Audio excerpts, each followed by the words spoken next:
Still got a mic. What's going on? See, I just got back from helping a buddy out real quick, so freaking I'm running.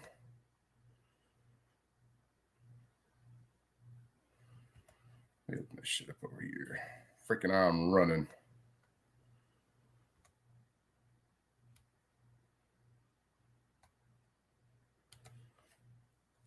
Anyway, I am just goofing off. I'm going to mess around with this jig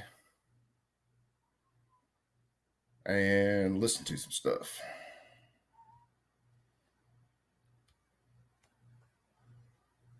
Hearings before the Committee on Ways and Means, House of Representatives, 73rd Congress, second session on H.R. 9066. Yeah, April I'm just screwing 16, around listening to this, 18, and I'm messing around and with May this jig. 14, 16, and 16, I'm just hanging out. 1934. United States Government Printing Office, Washington, 1934. Committee on Ways and Means, House of Representatives. Robert L. Hell, it started all the way over. Dutton, North Carolina, Chairman. Samuel B. Hill, Washington. Thomas H. Cullen, New York. Christopher D.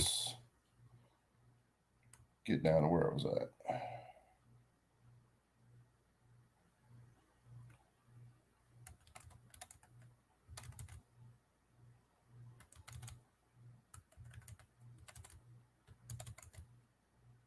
I still want to put together the bingo cards and do NFA bingo, but I need to listen to this a little bit more and then pull out a lot of the terms.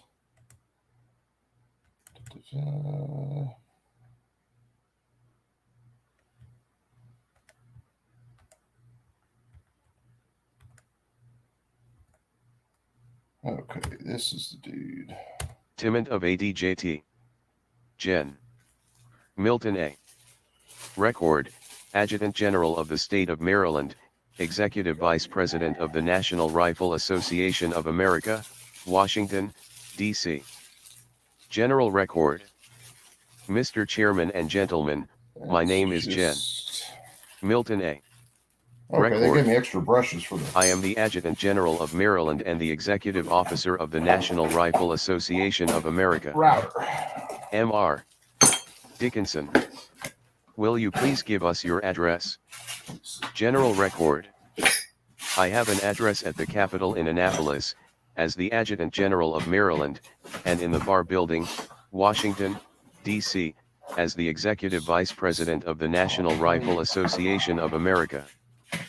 We have asked to be heard on H.R. 9066 because of the fact that for many years our association has been interested in legislation of this type.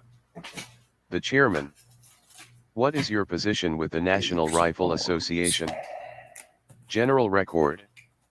I am the Executive Officer, the Executive Vice President, the active head of the National Rifle Association. M.R. Treadway. May I ask, Mr. Adjutant General, whether you are appearing as an official of that association or as Adjutant General of your state? You seem to hold two positions. How are you appearing here, in what capacity? General Record. I am appearing in both capacities. M.R. Treadway.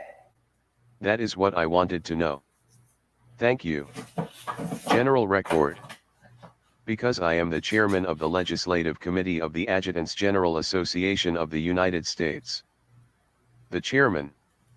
In that connection, are you appearing in opposition to or in favor of the bill? General Record. We are in opposition to many of the provisions of this bill. M.R. Hill. You are representing the state of Maryland as well as the National Rifle Association in this hearing? General Record. I cannot say that I am representing the state of Maryland, because I have not been directed by the governor to come here to present the views of the state. I am representing the Association of Adjutants General of all of the states, as I am the chairman of the legislative committee of that body. M.R. Hill. Have you been directed by that organization to appear here? General Record. Yes, sir. The Chairman. You say you appear in the capacity of Adjutant General of the State of Maryland. General Record. I am the Adjutant General of the State of Maryland and Chairman of the Legislation Committee of the Adjutants General Association. The Chairman. I do not see the necessity of bringing that out unless you appear here in that capacity. Exactly in what capacity do you appear? Will you please state that again for the record? General Record. I appear here as the Executive Vice President, or the active head, of the National Rifle What's Association up, of America. BS? The Chairman. Then I understand that you represent a private organization. General Record. That is true. The Chairman. And you do not appear here in any official governmental capacity? General Record. No, sir, I am not here in any official government capacity. Mr. Woodruff. I understood you to say, General, that you are appearing both as a representative of the National Rifle Association and the National Association Playing of around with Adjutants tools, General. listening to this. General Record. Yes, sir. Mr. Woodruff. May I suggest that you confirm what I am about to say, if you will, and that is that the Adjutant General of a state is the executive officer of the militia or the National Guard of that state. General Record. Yes, sir, that is correct. Mr. Woodruff. So you are here as a representative of the National Guard of all the states? General Record. That is correct. I am chairman of the Legislative Committee of the Adjutants General of all the states. Mr. Woodruff. And you are appearing in a dual capacity, representing that organization and also representing the National Rifle Association, is that correct? General Record. That is correct. Mr. Freer. Did they take action recently authorizing you to appear in opposition to the bill? General Record. Only in an informal manner. Mr. Freer. In what manner? General Record. The president of the association told me that that is General Immel. Mr. Freer. That is General Immel? General Record. That is General Immel, of Wisconsin, yes, sir. The chairman. But the organization has not met and considered this bill? General Record. No, sir. The chairman. Then this is your individual opposition rather than the opposition of your organization? General Record. No, sir. Mr. Woodruff. General, I want to get this perfectly clear. I understood you to say a moment ago that you had been directed by the chief of your organization of Adjutants General to appear here as the representative of that organization?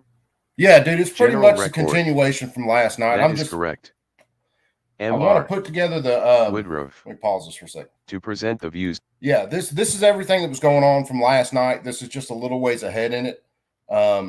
This dude talking right now is the General Record. He is the representative from the National Rifle Association in these hearings. Him, and then they have another guy from the National Rifle Association that speaks later. Man, get some asses. I've already been awake, went to work, come back. So, yeah, I do sleep, just not a hell of a lot.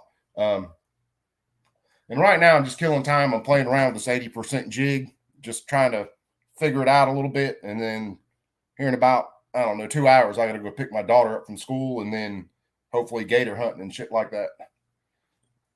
So, but part of the reason I'm listening to this again like it is I'm trying to come up with the terms to do the NFA bingo cards with. So I'm just kind of listening to it in the background while I'm doing other shit. To present the views of that organization as perhaps indicated to you by the president of the organization? General Record. Yes, sir, that is correct. Mr. Woodruff. Then you are not speaking in your individual capacity, that is, if you are in opposition to any provision of this bill, it is not necessarily your individual opposition, but it is the opposition, as you understand it, of those organizations which you represent here? General Record. That is perfectly correct, yes, sir. Mr. Freer. General Immel is from my state and district. I was just wondering whether he authorized you to appear for that organization, by letter or otherwise. General Record. Not by letter. But he was in town last week and he told me then to appear. I have been the legislative representative for a number of years. It was absolutely a verbal commitment. Mr. Freer. Let me ask you just one question, if I may. Would you prefer to have this bill rejected as it is now rather than passed? General Record. Yes, sir, very much prefer to have it rejected. Mr. Freer. I wanted to get your position, that was all. Mr. Treadway. I do not want to interrupt your line of testimony, but in further answer to the question as to whether you had been asked officially to be here, or whether either one of your organizations had taken action on this bill, you rightly replied, no. Is not one reason for that the fact that this bill was introduced only April 11th, which would not have given you time to communicate with the officials? General Record. That is the exact reason, because the adjutants general met in convention here last week. Let's pause this for a sec. I'm going to open up another window because Crump's got something he's talking about.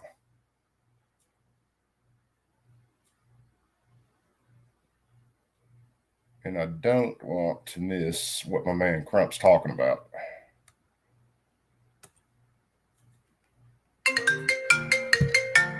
Hold on. Buddy of mine's calling me. What's up, homie? Hey, homie. You ain't got about 3 or 4 gallons of gas down there, do you? Brother, I probably do. Check by the boat and that gas can I got sitting down here.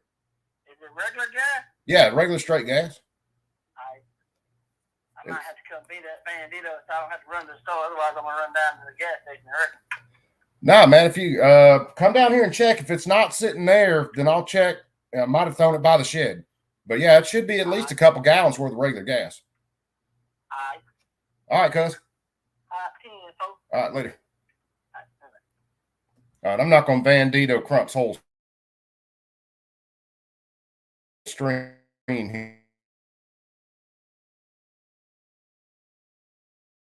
here, but I want a computer doing. Shop hundreds of affordable styles with 2-day delivery at iBuyDirect.com. I am a general. You Look are at still Crump, he a making child. money. I want to fight for my king.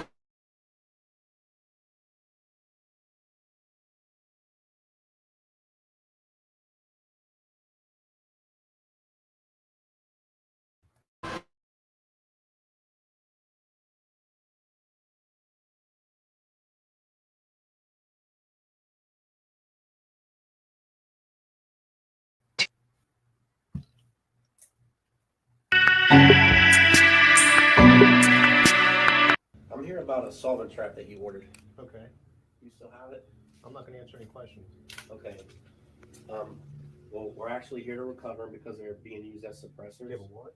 I don't have a warrant. If you let me finish, I can talk to you. Okay? Yep. They're being used. Tell you what.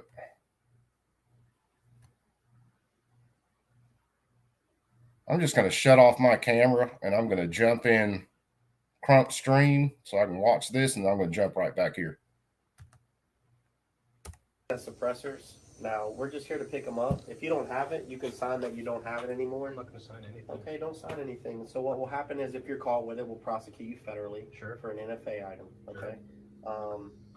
You're obviously going to be on the radar now. I appreciate all the cooperation. We just came to pick it up and have it destroyed. But since you're being such a polite person, I mean, we'll leave it at that. We know what you're using it for, correct? I mean, you bought a No, you jig with don't. it for your AR-15. I don't know what you're talking about. Exactly. So This So isn't if the you first time we've done this. if you want to come back with the warrant, I mean, you can do that. Okay, Take your absolutely. hand out of your pocket for me, please. I'm sorry? Take your hand out of your pocket for me. You're on my property. I can put my hands where I want. All right, we're law enforcement. We're talking to you in an official capacity, so you're on my property. In your pocket, so.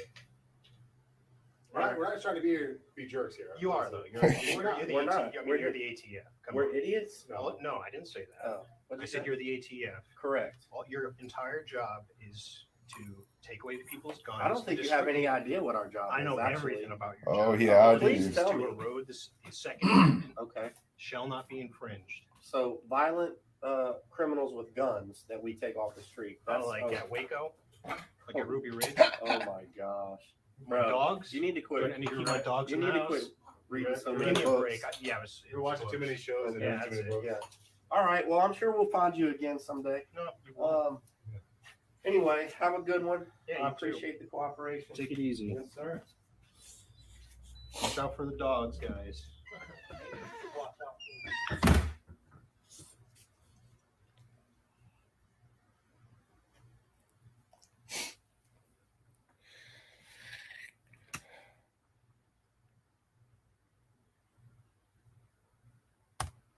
Okay, I'm back. That was nice. So now, yeah, the ATF is coming to your house, which I mean, they've been trying to do crap like that for a while because you bought a tube that just happened to be threaded. Boy, this world keeps getting more and more fun. That is the exact reason, because the adjutants general met in convention here last week, Mr. Treadway, and knew nothing about this. General record. And knew nothing about this bill. Had they known about it, I could easily have gotten a resolution directing me to come here in opposition to it. Mr. Treadway. I think that explains it. The chairman. How do you know that, if they have not met? General record. I beg your pardon? The chairman. How do you know that, if they have not expressed an opinion? General record. Well, Mr. Chairman, I know it because I know those men, have known them for years. We all think more or less alike on the subject of firearms. There are so many provisions in this bill that are not good, in my humble judgment, that I am confident maybe that would be a better expression. I am confident that had this bill been before the convention last Monday or Tuesday, I could have had such a commitment. Mr. Read. These provisions to which you are opposed, have they appeared in other forms in other legislation introduced heretofore, in piecemeal fashion? General record. Many of them have not appeared, to my knowledge, until probably 2 or 3 weeks ago when an unnumbered bill was heard in the Senate. That bill was heard before the Senate Judiciary Committee. Mr.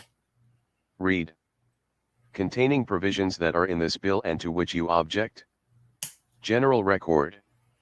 Yes, sir, that was the first time we had ever seen those provisions. Mr. Read. Has your organization in the past considered any of the features of this bill, or features that are contained in provisions of this bill? General record. You mean? Mr. Read. That now appear in this bill, have you discussed those matters in your conventions? General record. Not these particular features in convention, because these features just appeared within the last, I should say 2 or 3 weeks or a month. Mr. Read. I did not know but that perhaps some of these provisions that appear here now have been discussed pro and con in years gone by. General record. Many of these features are new and have not been presented before. May I take this opportunity, Mr. Chairman, to say that the association I represent is absolutely favorable to reasonable legislation. We are responsible for the Uniform Firearms Act being enacted into law by you gentlemen in the District of Columbia. It is on the books now. We are not obstructionists in any way. So he's touting another you. gun control bill that was in the District of Columbia at this time that the NRA basically helped to author. Permitting, all kinds of shit that went into this other deal. And he wants, and what they're looking to do when they get into this is they want to take that Uniform Firearms Act and basically use that as a blueprint for what would become the 34 NFA. So thanks again, NRA. We want to help you. We offered to help. We carried that offer to the office of the Attorney General of the United States. We thought we were going to be called into conference to work with him. Instead of that, we stumbled upon an unknown bill in the Senate of the United States. We just have not been heard. That is the reason we are asking an opportunity to be heard now. The chairman. In that connection, you say you are favorable to reasonable legislation at this time. General Record. Yes. Sir. The chairman. Therefore you must recognize its importance or necessity. Having recognized that, what steps have you taken yourself to bring such legislation as that to the attention of Congress, if any? General Record. We conferred with Mr. Keenan, of the Attorney General's office, and we left him believing that we were going to be invited to sit in with the Attorney General, and to work with them in shaping some legislation to bring before Congress. We were surprised, therefore, when we learned legislation had been presented without any reference to us whatever. So the people in chairman, Congress are just pissed that someone your found out they organization were has trying to presented pass this none? legislation. Is what General it is. Record. The only legislation we have presented to the Congress is what is known as the Uniform Firearms Act, which was passed, and which is now the law of the District of Columbia. The chairman. That does not have any effect outside of the District of Columbia? General Record. No, sir, that does not. I merely mention that to show you and your committee that we are not here to obstruct the enactment of proper legislation. We want to help. We are against the crook and the racketeer the same as anyone else. The chairman. Who do you think would be in the best position to deal with legislation on this subject? What organization, what official body do you think is in best position to judge what legislation is necessary to deal with the subject matter set forth in this bill? Do you think there is any organization in the United States in a better position to determine that matter than the Department of Justice? I ask that in order that we may understand each other to start with. General Record. Mr. Chairman, I may be prejudiced, but if this bill is an example, then I do not think they have approached the subject properly. M.R. Treadway. General Record, you said that you had been in consultation or contact with a representative of the Attorney General's office. General Record. Yes, sir. M.R. Treadway. And in what way were you led to believe that your organization would be consulted before legislation were proposed? General Record. Mr. Treadway, we at our annual meeting held in Washington early in February invited the Attorney General to be present with us to talk upon the subject of firearms legislation, so that he would meet us, know who we were and whom we represented. M.R. Treadway. You volunteered that invitation, that is, you were not asked to call in the Attorney General's department? General Record. No, sir, we did that. M.R. Treadway. You did that of your own free will? General Record. Yes, sir. Mr. Cummings wrote and said he was sorry but, because of engagements, he could not attend, but would try to arrange to have Mr. Keenan attend. Mr. Keenan did attend, made an after-dinner talk to our body. We enjoyed having him with us and we arranged that evening for Mr. Carl Frederick, of New York, who is here today and is the president of our association. M.R. Treadway. Which association? General Record. The National Rifle Association of America. These motherfuckers don't listen in this hearing. He's already said he's from the National Rifle Association. I would like to get these associations separated distinctly. Association? General Record. And myself, to meet with Mr. Keenan the following afternoon. M.R. Treadway. This was in February. General Record. Yes, sir. We spent about, I would say, at least 3 hours Saturday afternoon with Mr. Keenan in his office discussing this problem, because it is a problem. It is a hard problem. We realize that. We discussed it with Mr. Keenan for 3 hours, and it was at that time that Mr. Keenan made the remark that he would prefer to go slowly and get proper legislation rather than to move rapidly and get something that was not just right. He gave us every indication that he would confer with us and that we would be allowed to make suggestions and present the thought of our association. We were never given any further opportunity. Mr. Treadway. This bill was introduced by Mr. Sumners, Chairman of the Committee on the Judiciary, marked by request. General Record. Yes, sir. Mr. Treadway. Do you know whether that request was Mr. Keenan's? Did Mr. Keenan prepare this bill, so far as you know, or are you not aware of that? General Record.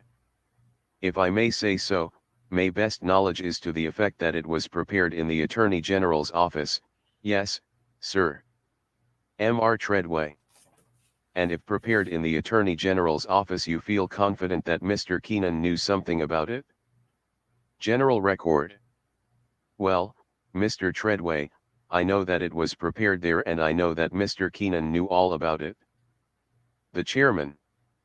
Will you now proceed to take up your objections one by one and explain them, with any suggestions that you have to offer? General Record. Mr. Doughton, if I may, I would like to present Mr. Carl Frederick, who is the President of the National Rifle Association of America. He is the Vice President of the United States Revolver Association. He is a member of the Campfire Club. He is also a member of the New York Fish, Game, and Forest League and is Vice President of the New York Conservation Council, Inc., a former member of the Commission on Firearms Legislation of the National Crime Commission. The Chairman. Mr. Frederick, will you please come forward and give your name and address to the reporter, for the record? Statement of Carl T. Frederick, President National Rifle Association of America, 128 Broadway, New York City. Mr. New York City. Frederick. My name is Carl T. Frederick, 128 Broadway, New York. I think the General has sufficiently indicated, unless some of you wish me to elaborate upon it, my representation and background. I have been giving the subject of firearms regulation intense study and consideration over a period of 15 years, and the suggestions resulting from that study of mine and the people with whom I have been associated, such as the National Conference of Commissioners on Uniform Laws, have resulted in the adoption in many states of regulatory provisions suggested by us.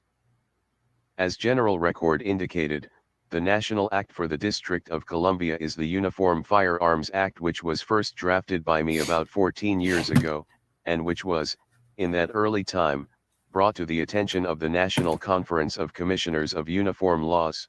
Now remember, this is the head of the National Rifle Association, and he helped draft laws for the District of Columbia for permitting of concealed carry guns, fines, all kinds of shit. The head of the National Rifle Association did that. And now he's just a little pissed that the 34 NFA is going to infringe on handguns. He doesn't give a shit about the machine guns, anything like that. It's another example of them actually signing on to gun control. They've done it historically. As General Record indicated, the National Act for the District of Columbia is the Uniform Firearms Act, which was first drafted by me about 14 years ago, and which was, in that early time, brought to the attention of the National Conference of Commissioners of Uniform Laws, who appointed a subcommittee under the chairmanship of Mr. Imlay, who is here, and which gave about 7 years of study to the matter, which produced the most extensive and thoroughgoing investigation of the subject of firearms control that has ever been made by anybody in this country, and resulted, after successive revisions, in the final form of the Uniform Act, which has been, as I say, adopted by the Congress for the District of Columbia. It is the law in Pennsylvania. It has been the law in California for many years. Portions of it are to be found in New York, New Jersey, Indiana, New Hampshire, and many other states. This subject is a subject to which a large amount of careful and intensive thought has been given. I must, however, apologize to your committee if, as I anticipate, the remarks which I have to make with respect to this particular bill appear to be somewhat disconnected and not presented with the logical form with which I would otherwise desire to present them. The reason for that is that since I arrived this morning on the night train I have for the first time seen the bill. I have had earlier bills which were first presented in the Senate, and I have had some typewritten notes with respect to some prospective contents of a bill which was supposed or expected shortly to appear in the House. My consideration has, therefore, been almost wholly based upon that earlier and somewhat scrappy information which has come to me, because, as I say, this printed bill I have seen for the first time this morning. As General Record said, we regret that we are forced to appear without having had an opportunity to completely formulate our views. We had expected that we would be, as he said, informed as to the proposals emanating concretely from the Attorney General's office.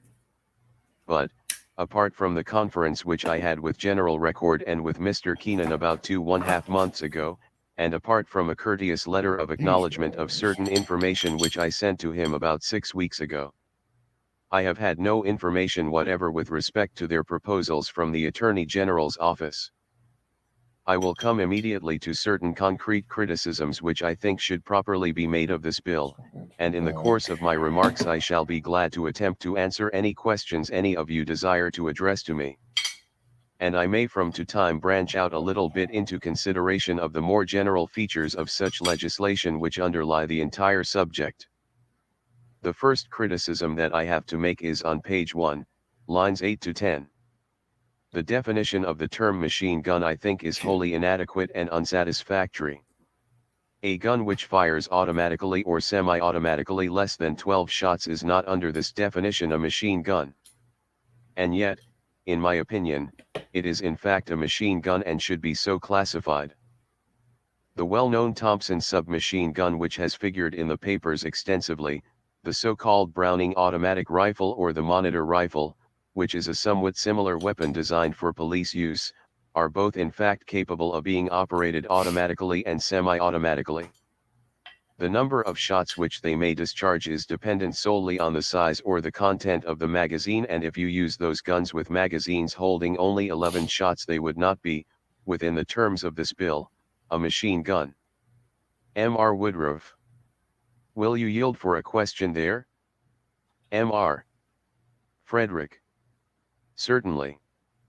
M.R. Woodruff. As a matter of fact, the only thing that controls or limits the number of shots that an automatic rifle or shotgun can fire is the magazine itself, is it not?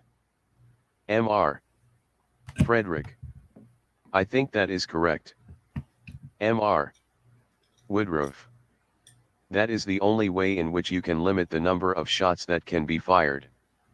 And it is a very simple matter, is it not, to change the magazine or the clip or whatever they use to hold these cartridges, to meet any restrictions, particularly restrictions such as are proposed in the paragraph at the bottom of the first page of this bill? Again, people that don't know M.R. jack shit about guns, making Frederick. gun laws, and the NRA In general, throwing us under the that is fucking true. bus. I propose, however, to What's suggest up, a Kitty? definition of machine gun which I think obviates your objection. M.R. Woodruff. I will say that my position is exactly the same as the gentleman's in regard to this paragraph. I am in perfect harmony with you on this. M.R. Frederick. And which I venture to suggest will lay before you a more concrete definition of what is a machine gun. M.R. Frere. Will you please give it? That is what we are trying to get. M.R. Cooper. Mr. Chairman, may I ask a question before the witness proceeds to do that? The Chairman. Mr. Cooper. M.R. Cooper. The guns to which you have referred, how many of those are now manufactured with the type of magazine mentioned by you, firing less than 12 shots? M.R. Frederick. I cannot answer your question, I do not know. But I say that it would be a perfectly simple thing for smaller magazines to be prepared. Mr. Cooper. I understand you say that it is possible for such type of weapon to be constructed, So but I again, am asking you what the situation is now with reference to the listen to part manufacture of what and they're sale of saying the type now. of They're weapon to on which you high refer. capacity. Mr. Frederick. I cannot answer that, because I do not know. The definition which I suggest is this: a machine gun or submachine gun as used in this act means any firearm by whatever name known, loaded or unloaded, which shoots automatically more than one shot without manual reloading, by a single function of the trigger.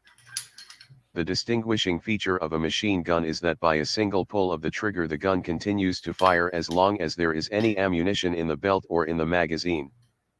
Other guns require a separate pull of the trigger for every shot fired, and such guns are not properly designated as machine guns.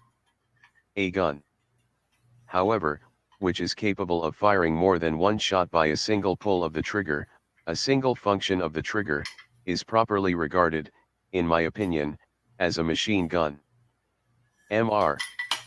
Hill. That definition May I sound a ask little you a bit more question familiar. there? Mr. Frederick. Yes, sir. Mr. Hill. Suppose your definition were adopted. Would it be practicable to manufacture a gun that would be classed either as an automatic or semi-automatically operated gun, even with more than one function of the trigger, and still answer the purpose, in a large way, of a machine gun which requires only one function of the trigger?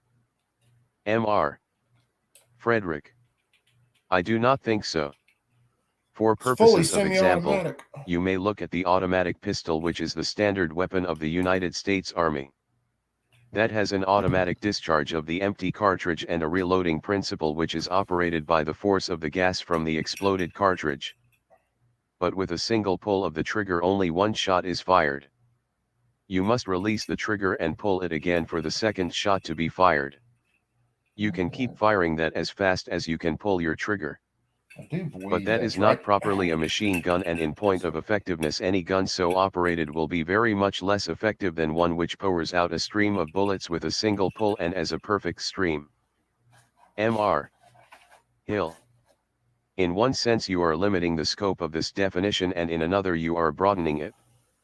When you say that any weapon or any gun that will shoot more than once is a machine gun, you are broadening the definition.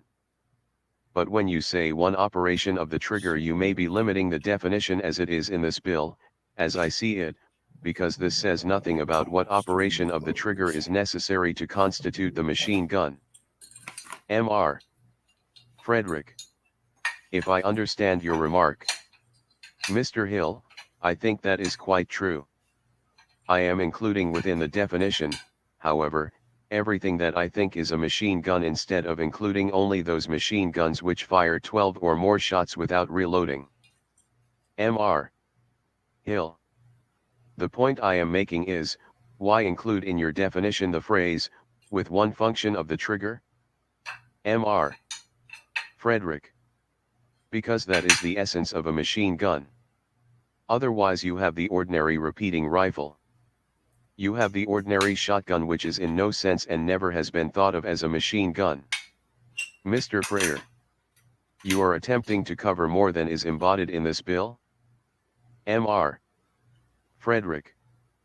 I am trying to bring within this everything that in my opinion should be included under the term machine gun.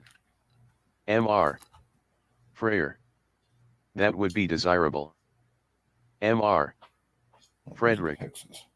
I should not like, if there is to be legislation with respect to machine guns, to have machine guns capable of firing up to 12 shots exempted from the operations of this bill. Mr. Cochran. Mr. Frederick, under your proposed definition, would the Colt automatic pistol be a machine gun? Mr. Frederick. No, sir. Nope. I do not think that in the eyes of any ballistic engineer it would be so regarded. I do not think it should be so regarded. Mr. Cochran. Does not the Colt automatic pistol continue to shoot as long as you exert pressure upon the trigger? These people are dumbasses. Frederick. No, sir. It requires a separate pull of the trigger for every shot fired. Mr. Hill. If the Colt automatic pistol could fire 12 times, would it be a machine gun under this definition in the bill? Mr. Frederick.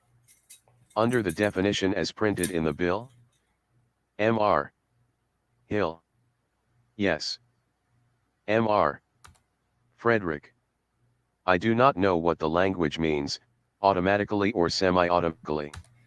Though language is not, as So I there read it it, is and from my limited knowledge of in the firearms jig. and ballistics which has some scope, but I do not pretend to be a finished master in that. I am a lawyer. I am not a firearms manufacturer. I do not know what automatically or semi-automatically means.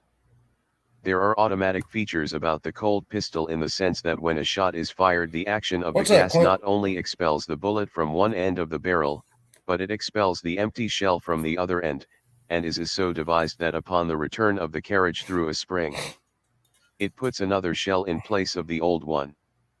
That is in a sense automatic, and that principle is found in machine guns. But that is not the distinguishing features of a machine gun. Mr. Freer. The question in my mind, and I think in the majority of the committee, is what we can do to aid in suppressing violations by such men as Dillinger and others. Do you think that by your proposed amendment you have aided in that result? Mr. Frederick. I believe so. Mr. Freer. Then what is the purpose of any longer discussing that? Why not go on to something else? Mr. Frederick. If none of you gentlemen desires to discuss that particular feature. Mr. Freer. You are a lawyer, you are not a firearms manufacturer, as you have said. Let us assume that we accept your proposed suggestion. I suggest that we pass it So and I get see to how the that other works. serious questions that are involved in the bill. Mr. Frederick. Another objection which appears to me to be serious is that there appears to be no distinction. I do not know what figures it is intended to insert on page 3 in the matter of taxes or licenses, but it would seem that it was intended to insert a single figure. Mr. Hill. What line? Mr. Frederick. I am speaking of line 6, page 3. Mr. Hill. It has been suggested that in the first blank you insert $5,000 and in the second blank $200. So what they're That is talking only about a is the suggestion. fine or the Mr. fees for Frederick. manufacturers, and then There the is, fees for as I see it, distributors. no provision made in the Act for the jobber, who is the general distributor to dealers of pistols. It seems Now, when he's using the term jobber, what he's talking about is basically a distributor, someone who gets the gun from the manufacturer and then distributes to the businesses. It took me a little bit to catch on to what he was saying. Maybe I'm just that fucking slow, but it took me a minute to catch on to that. What's up, Corn Pop? It seems to me that from the little I know of the manner in which the business is conducted, because I have not and never have had any connection with the business of firearms as I understand it, the jobber plays an essential part in the firearms business. I understand that it would be quite impossible for the manufacturer to pass upon the credit questions and the other matters which arise, as between the ultimate dealer and his supplier. It has suggested itself to my mind that one of the purposes of this bill was to destroy the jobber and to eliminate all but the largest and the wealthiest and the strongest individual dealers. So, see, he just said something there, and if you didn't catch it, what he said was one of the purposes of this bill with the fees that it has in it was the Attorney General wants to shut down firearms manufacturers, except for the biggest firearms manufacturers, which are the ones doing government contracts. And he wants to shut down all the distributors of firearms. And he wants to shut down any firearms business that is so small they can't afford to pay all these goddamn fees. It was, in essence, just another backdoor way to ban firearms just by shutting the businesses down. It has suggested itself to my mind that one of the purposes of this bill was to destroy the jobber and to eliminate all but the largest and the wealthiest and the strongest individual dealers. The chairman. Do you mean dealers or manufacturers? Mr. Dealers, motherfucker. Frederick. I mean dealers. I think an annual fee of $200 a year will eliminate 95% of the dealers in pistols. Mr. Lewis. What is your definition of dealer? What does it include? Does it include the village storekeeper who sells pistols? Mr. Frederick. Yes, sir. Mr. Hill. The definition is on page 2, beginning with line 11. The term dealer means any person not a manufacturer or importer engaged within the continental United States in the business of selling firearms. The term dealer shall include pawnbrokers and dealers in used firearms. That would include jobbers, I take it? Mr. Frederick. It is possible, but the jobber does not fit very logically into the picture that is here defined. Mr. Freer. If we insert that, would that be sufficient to meet your objection? That is, after the words pawnbrokers and dealers add jobbers. Mr. Frederick. I would have to examine the bill in order to give a really intelligent answer to your question. Mr. Freer. Can you give us a constructive amendment? Mr. Frederick. I must again refer you to the fact that this is the first morning I have seen this particular bill, and I am not prepared to give you that particular suggestion. But I think that provision ought to be made for the jobber, and I think that provision ought to be made so that this will not destroy 95% of the small dealers throughout the country. Mr. Freer. On what do you base that statement? Mr. Frederick. A tax, I say, of $200 per year will eliminate 95% of the dealers, in my opinion. Mr. Freer. On what is your opinion based? Mr. Frederick. My general experience and practical contact with dealers, and observation of those who deal in firearms and such things, over a good many years. Mr. Hill. What figure would you suggest? Mr. Frederick. That takes me into the purposes of this bill. This bill, as I see it, is intended to be a bill for the suppression of crime and is proposed to the United States Congress, which ordinarily has no power in such matters, under the guise of a revenue-raising bill. Mr. Freer. May I ask a question? Are you interested at all in arms manufacturing or anything like that? Mr. Frederick. Not at all, in any way. Mr. Freer. Then why not offer some constructive criticism? You are complaining about the character of the bill, suggesting what is behind it, the motives behind it, and so forth. Why not offer something constructive that will be helpful to us anywhere along the line? Why not tell them to fuck Mr. off? Frederick. I am trying to do so, as rapidly as I can. Mr. Freer.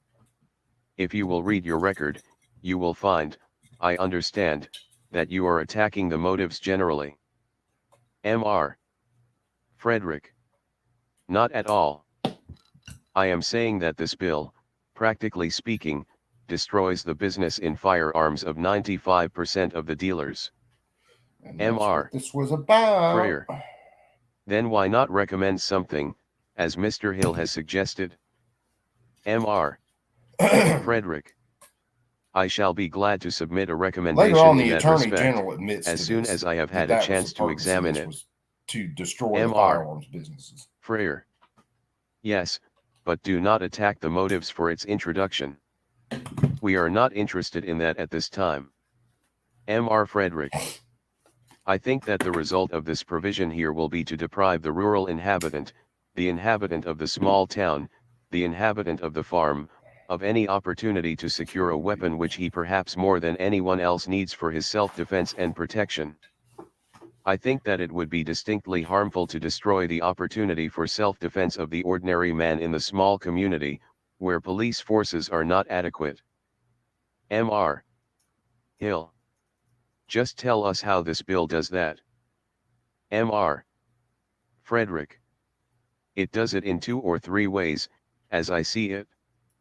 In the first place, it requires federal documents to be filled out, procured from federal officials, before a pistol can be purchased. It requires that pistol to be purchased from a licensed dealer. Now, if the largest and most important and wealthiest dealers, those in the larger cities, are the No only person-to-person dealers who exist sales? who can handle firearms, and if it is required to go to a federal official who is not to be found readily in rural communities, in the Yeah, the country, voice is definitely annoying. in any except the larger But it's the only communities, way I if they found to only do are this. allowed to handle firearms, it seems to me that the practical result will be that the countryman absolutely will be unable, in a practical sense, to obtain any firearm. There are so many impediments put in his way. He will be unable to secure a weapon that he needs for his own defense and the defense of his home and family. Mr. Hill, do you have reference to the large license fee of $200 as suggested in line 5? Mr. Frederick, I have at this moment, yes. Mr. Hill, suppose you made that fee $5, what would be the situation? Mr. Frederick, I do not think that that would be as bad. I think it would be somewhat serious, but I do not think it would be very serious. I will tell you why I say that. The Uniform Firearms Act, which we sponsored and which was adopted in Pennsylvania, had a provision Now, for again, he's $10 talking license fee for NRA dealers in that sponsored the state. bill. That law has been in effect in that state for 3 or 4 Wait, years. Let me see something. How did I do am that told before? that the practical result is that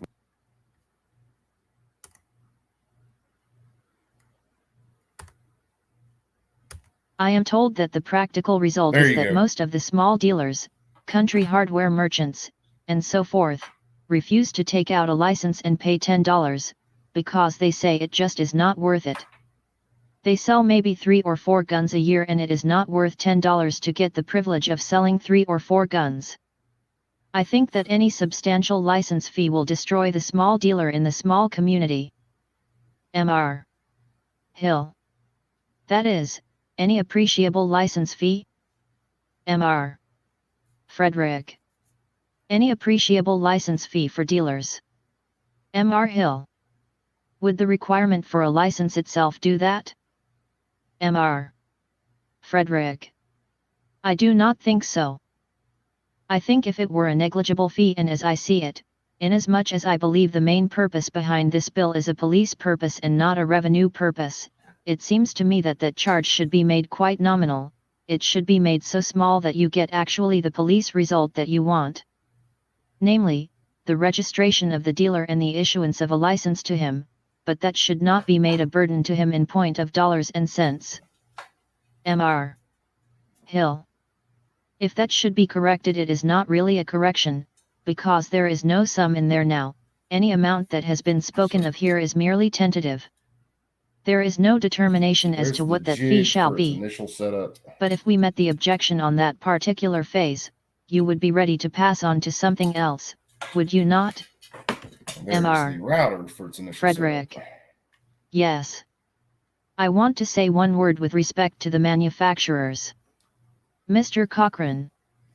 Mr. Chairman, So, before the I'll witness say the gets to setup that, on this I desire is to ask if he will at this point in his easy. remarks insert a Little bit copy time. of the Uniform Easy. Firearms Bill which his association has sponsored and which has been adopted in various states? Mr. Hill. How voluminous is that document? Mr. Frederick. It is about 4 pages. It is practically the law as it stands in the District of Columbia. I have a copy of it here. There are 5 pages. The chairman. Without objection, it will be inserted in the record. So, Mr. at some point, I will Frederick. be doing a video on It is starting to substantially mill the this. Uniform Act. I won't The have act time referred to today. is as follows. But Public that's the note. 80% arms jig. That'll do 275-72D Congress HR AR-10, AR-15, 8754. and AR-9. An loaders. act to control the possession, sale, transfer, and use of pistols and other dangerous weapons in the District of Columbia, to provide penalties, to prescribe rules of evidence, and for other purposes be it enacted by the Senate and House of Representatives of the United States of America and Congress assembled. Definitions. And I haven't really decided what I'm going to build out of those lowers yet. So I'm just, let's say 1, 2, I got about 4 lowers I got to mill. And then I'll decide. I know later on I got to order a AR-10 jig, and I'll be building an AR-10 at some point. And then later on building an AR-9. District of Columbia, to provide penalties, to prescribe rules of evidence, and for... Yeah, the front pin, if you're talking about this one, Jeff, the front pin is pretty tight. It holds it in solid. There's no wiggle room in that at all. And then for the rear end, the way it locks in is that silver piece there, and then you got 2 screws that lock that in. So it's in the jig, and it's damn solid. Yeah, G23, that's another one I got to build, is freaking a 19. As much as I love 19s, I haven't built one yet. And that's another gun I got to tackle. District of Columbia, to provide penalties, to prescribe rules of evidence, and for other purposes be it enacted by the Senate and House of Representatives of the United States of America in Congress assembled. Definitions Section 1. Pistol, as used in this act, means any firearm with a barrel less than 12 inches in length. Sawed-off shotgun, as used in this act, means any shotgun with a barrel less than 20 inches in length. Machine gun, as used in this act, much there, means a barrel less than 20 inches on a sawed-off shotgun.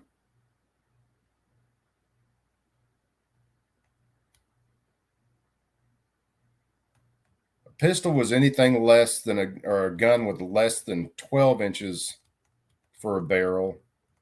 A sawed-off shotgun was any shotgun with less than 20 inches. And the definition of machine gun in this bill in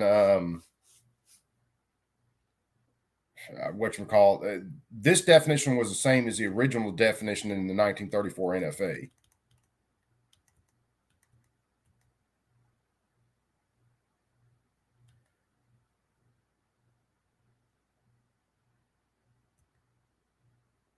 Let me see something. I missed something.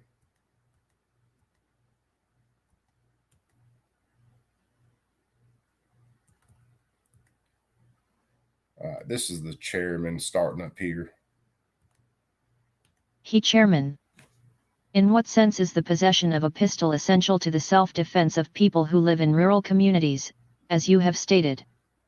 Do you mean it is essential to the self-defense of an individual who is out on the highway, or in his home?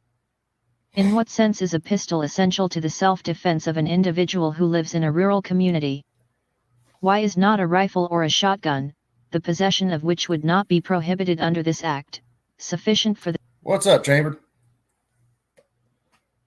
Yeah, we're playing with 80% arms jigs and listening to the 34 NFA some more. Why is not a rifle or a shotgun, the possession of which would not be prohibited under this act, sufficient for the self-defense of an individual or an individual's home? In what sense did you mean that? You know, most of the states have laws against carrying concealed weapons. Mr. Frederick. Exactly. I think those are quite proper laws and are the... So again, this is the 34 NFA hearings. This is the head of the NRA saying he doesn't believe in carrying arms for self-defense, is what he's saying right here. He's saying that laws against carrying concealed weapons are proper. I think those are quite proper laws and are the only effective laws. The chairman. Then it can be that you are referring only to the possession of a pistol in the home. Mr. Frederick. No, because many people do find occasion to carry pistols, and do so under license. The chairman. That would not necessarily be a matter of self-defense, would it? And see, the chairman's getting at the same thing that Democrats always get at, and I'm telling you, they've never changed their arguments. He's getting at the same thing, that people don't carry guns for self-defense. That would not necessarily be a matter of self-defense, would it? Mr. Frederick. Oh, Yes, in many, many instances. The chairman. I never heard of it. Mr. Frederick. I have heard of it in hundreds of instances. Mr. Freer.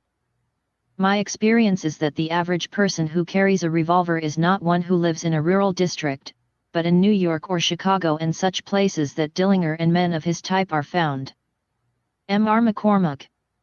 All of those fellows are country-born boys. They do not come from the big cities.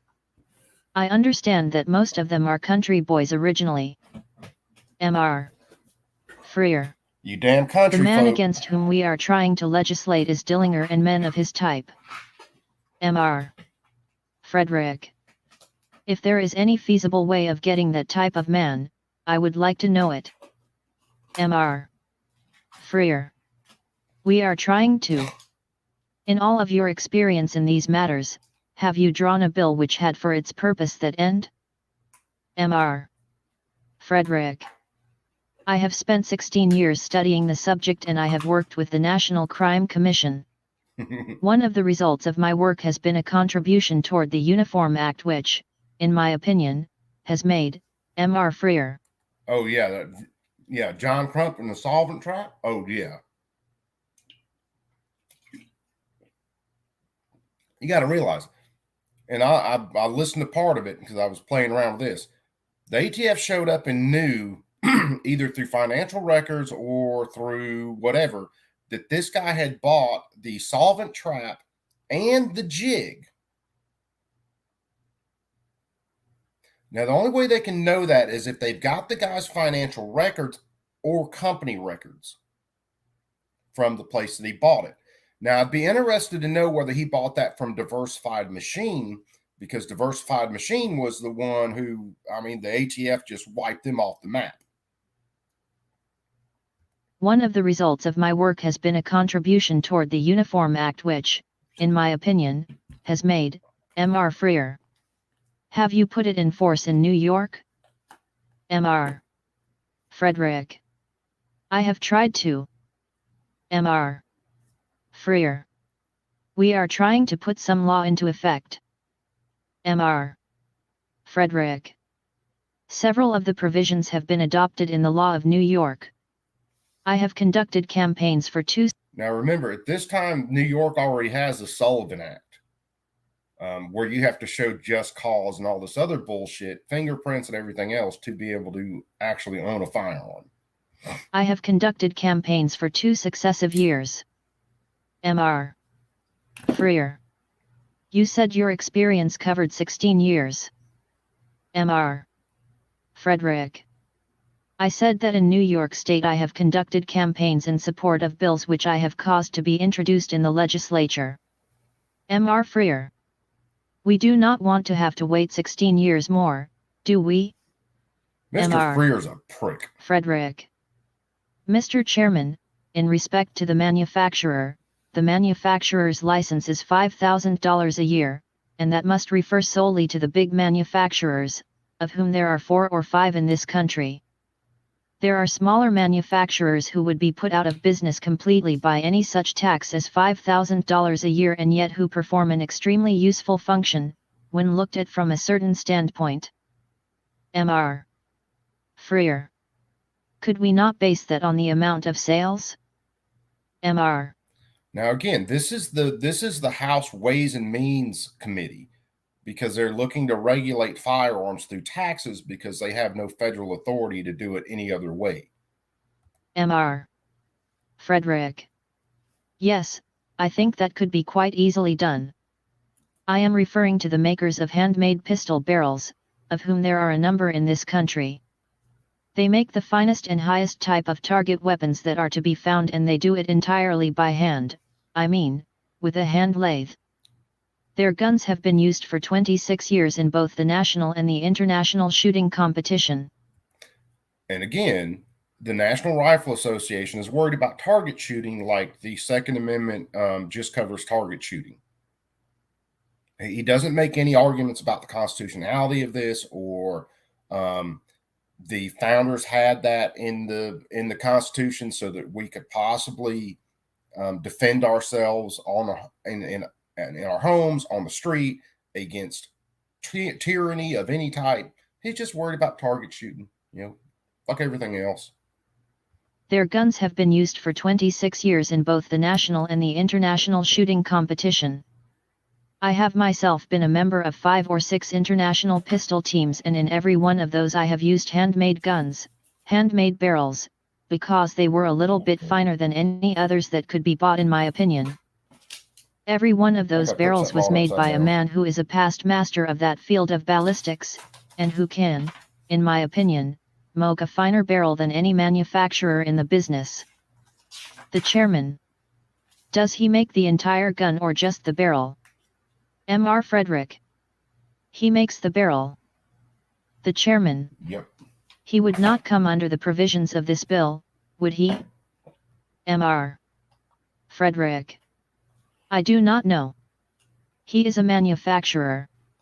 He goes over the whole gun, revises the trigger pull, changes the hammer and does a lot of things to it. The chairman. But he is not a manufacturer of a gun. He assembles the parts and puts them together. He is not a manufacturer, is he? Mr. Dude actually makes a little bit of a good point. I suspect that he is. The chairman. I suspect that he is not. I do not see how he can be considered a manufacturer of a gun if he only makes the barrel. Mr. Frederick. He might buy the action from one man. If he made the barrel and then put it together with the other parts, he would be a manufacturer of that gun. Just as much as a man who bought automobile wheels from one place and a wiring system from another and a motor from another manufacturer and assembled them and sold them under his name, he would be a manufacturer. The chairman. If he bought all the parts and assembled them and sold the finished gun, I suppose he would be a manufacturer. Mr. Knudsen. This man to whom you refer, does he assemble the gun? Mr. Frederick. No, he will take a gun, take off the old barrel and make a new barrel, put it on, make over the hammer, make over the trigger pull, make over the spring and do a variety of other things with it, so that the gun, you might say, was a reassembled gun after he was through with it. Mr. Knudsen.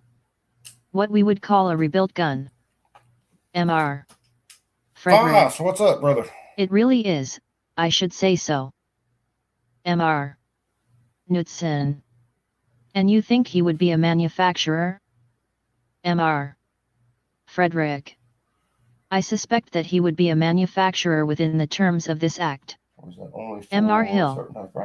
Assuming he is a manufacturer, of course in a small way so far as output is concerned, there has been a suggestion made here that the situation might be met by a graduated tax, depending upon the volume of the output. Mr.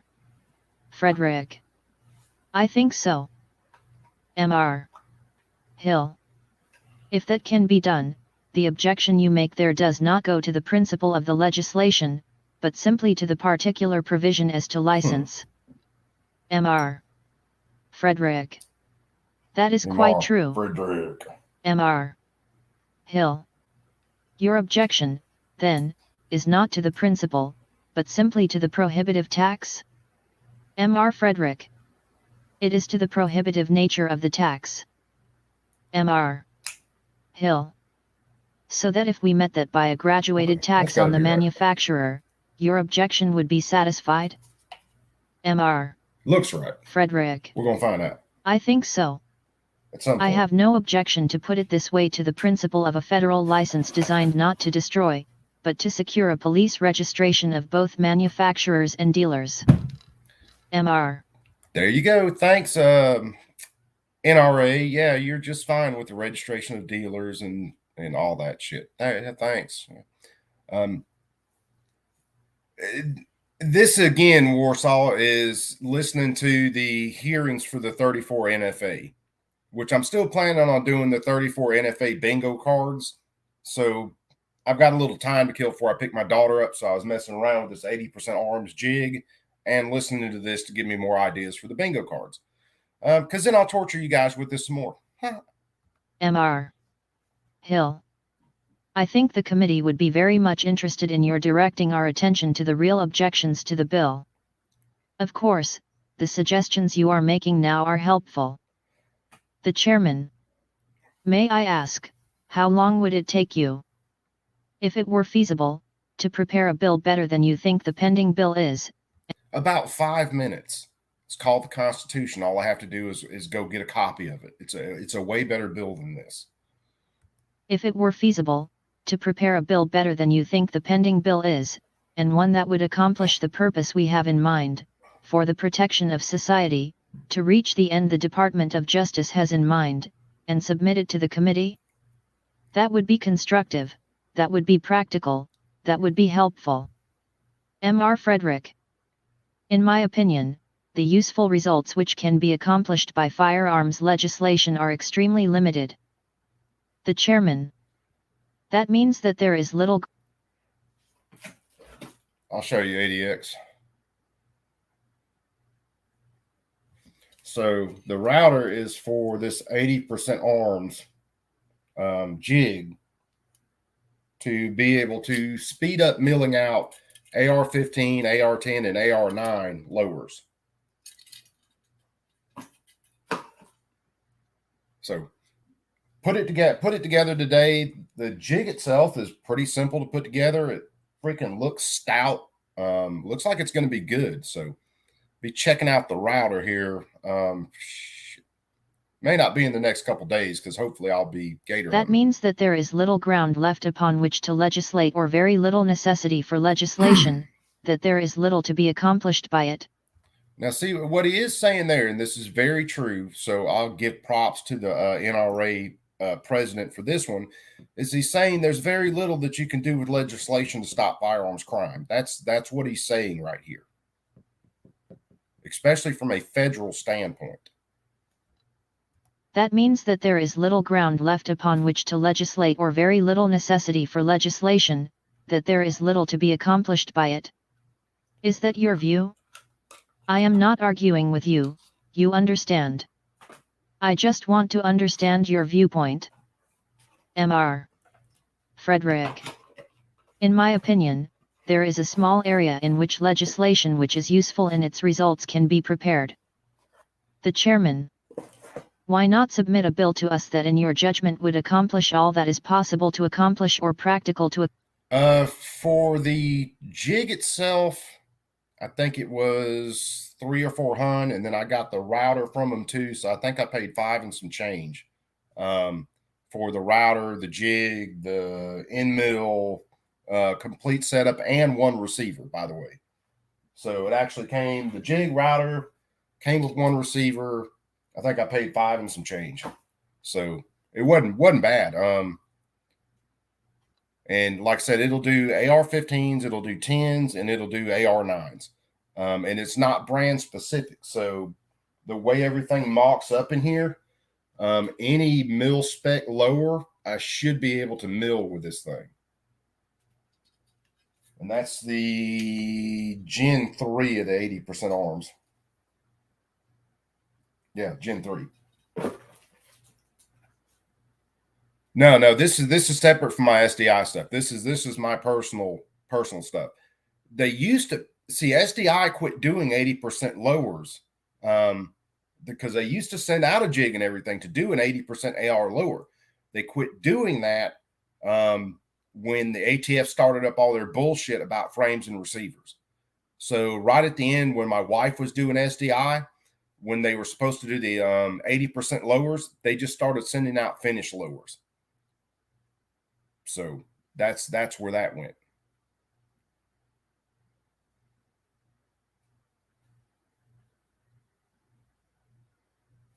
Why not submit a bill to us that in your judgment would accomplish all that is possible to accomplish or practical to accomplish along that line? Mr. Frederick. I should be very glad to submit a written memorandum containing some concrete suggestions. Mr. Knudsen. Let me ask you a question at that point. No, it's an aluminum lower. Do you know of many illicit manufacturers of firearms? I think. No. Listen to what this idiot's asking right here. Do you know of any illicit manufacturers of firearms? At this time, there is no regulation on firearms manufacturers at all, period. They don't have to be registered. They don't have to be licensed. None of that. But Mr. Knutskin over here is asking, do you know of any illicit manufacturers? Do you know of anybody making polymer 80s? I think I read in the paper last evening a statement to the effect that the Department of Justice had seized an arsenal largely made up of guns manufactured illicitly, or unregistered, however they term them. Mr. Frederick. I do not know of any illicit manufacturers. Mr. Lewis. Why should there be any illicit manufacturers in the absence of all law that now prevails in this field? Mr. Frederick. I did not quite get your question. Mr. Lewis. I cannot fancy the motive for illicit manufacture of these things when we are almost without any laws on the subject whatever. Mr. Frederick. I may say that a gun is a very easy thing to make, that a third-class automobile mechanic can make a pistol which will do deadly work, and can do it in an afternoon with the materials which he can find in any automobile shop. And I can see even in 1934, when they're going through the NFA, there are people there who, I'll give the NRA dude credit on this one. He's actually smart enough to tell these dumbasses that firearms are not hard to make. Anybody can make them. So your registration schemes, all your fingerprinting schemes, all this other bullshit is not going to stop a damn thing. Well, he needed me talking for him. And I can say that it has been done time and time and time again. Mr. Lewis. What makes it illicit? Mr. Frederick. I suppose what makes it illicit is the purpose for which such guns are made. If it is not against the law to make a gun, then there is nothing illicit in connection with it.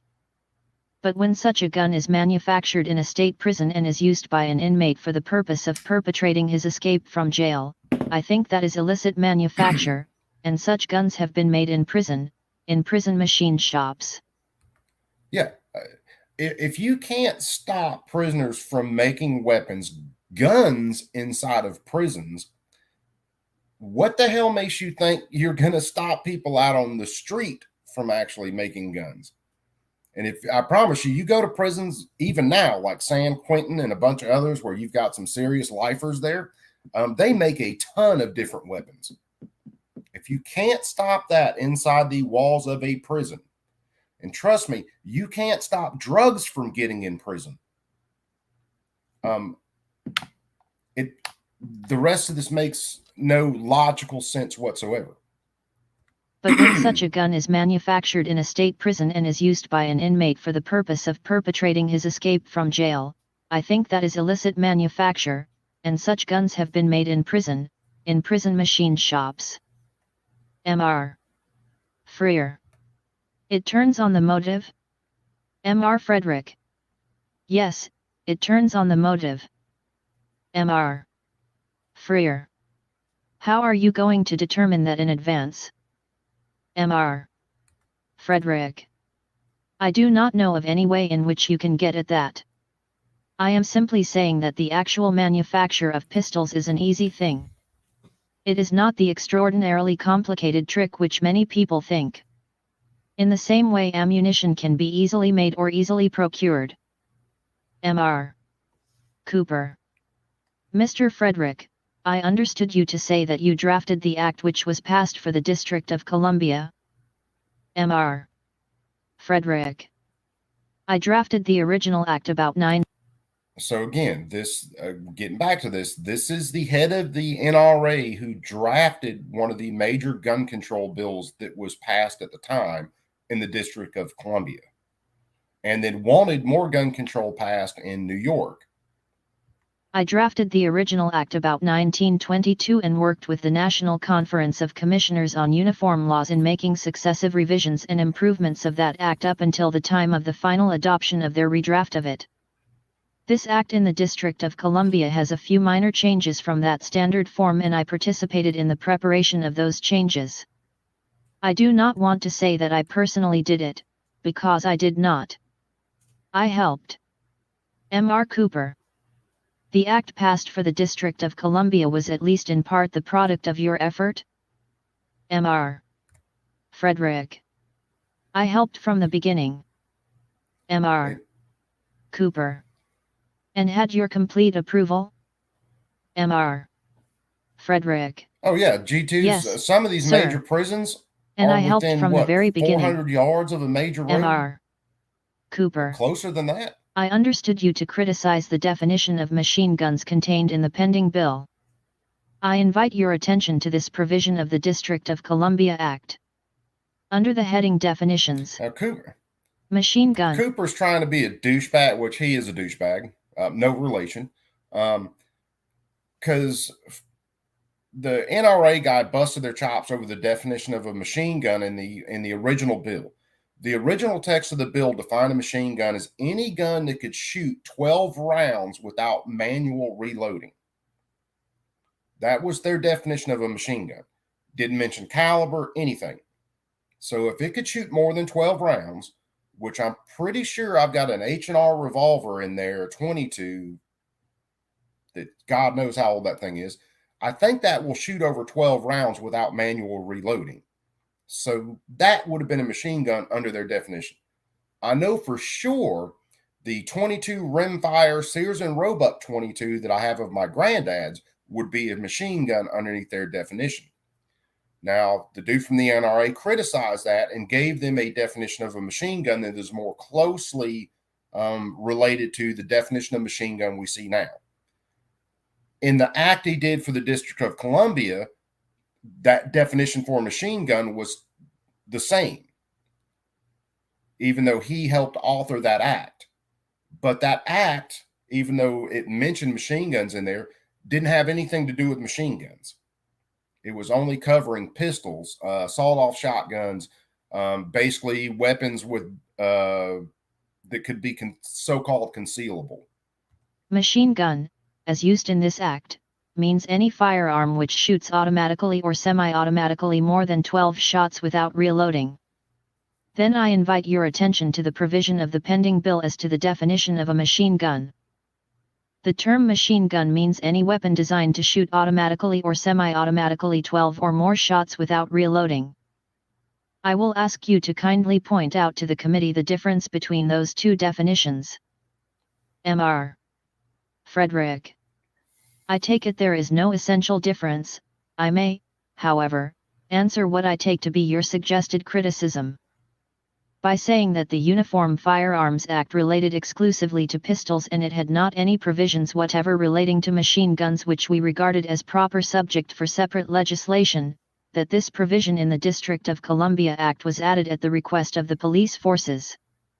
Here in the District of Columbia, I had no part in the preparation of that definition or that part of the Act, and I would not regard it as a proper definition of a machine gun. M.R. Cooper. And yet that definition is contained in the Act which you say had your approval. M.R. Frederick. As a whole, it had my approval, certainly. M.R. So as a whole, this dude, NRA, supposed to be standing up for our Second Amendment rights for their history, actually helped author the gun control in the District of Columbia, and is all for banning everything but his little target pistols. M.R. Cooper. And that was the definition that met your approval at the time the District of Columbia Act was passed by Congress, and it contains essentially the same definition as is contained in the pending bill? M.R. Frederick. Quite true.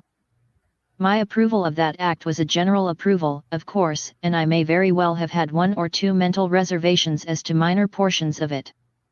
But as a whole I approved the act. M.R. Cooper.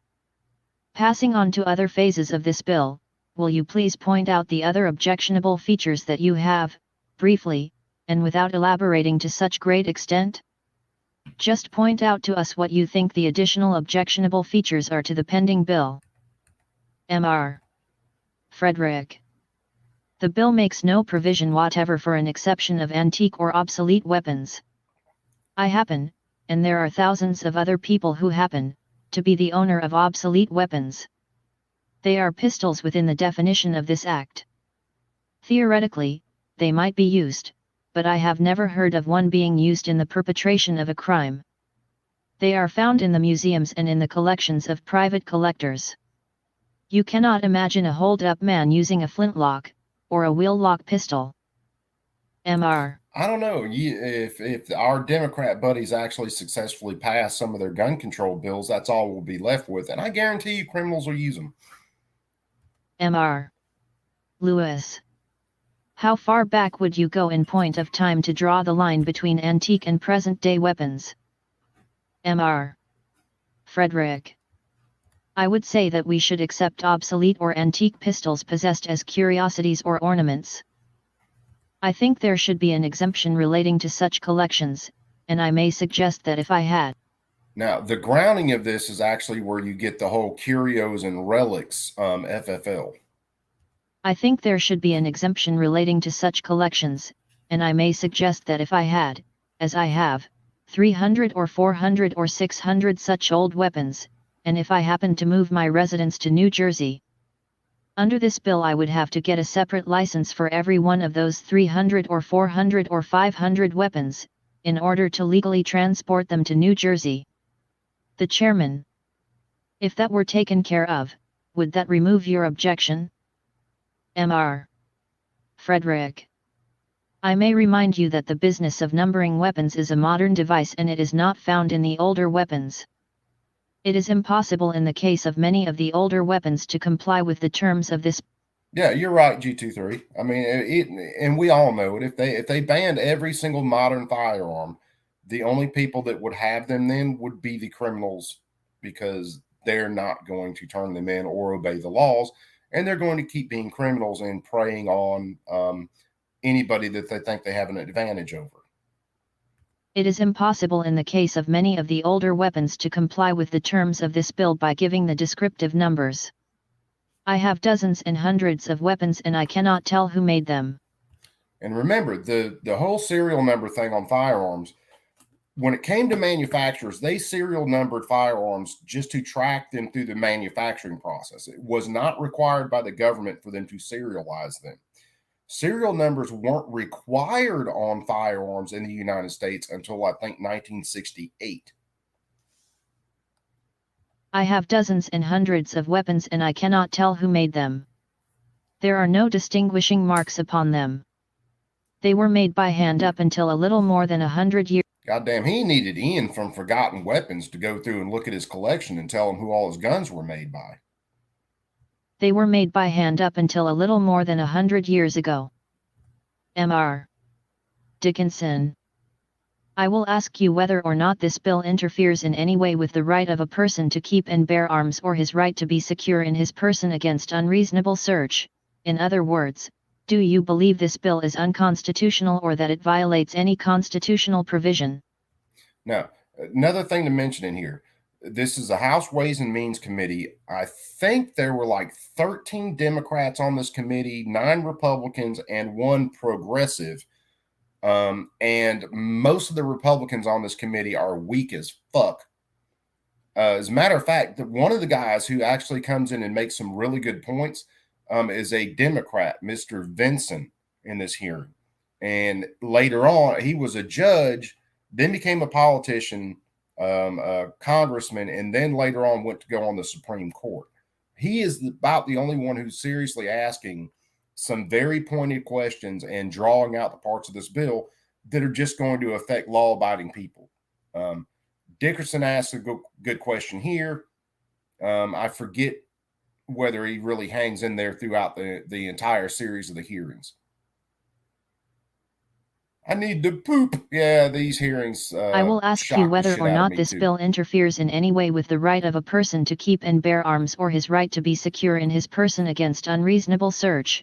In other words, do you believe this bill is unconstitutional or that it violates any constitutional provision?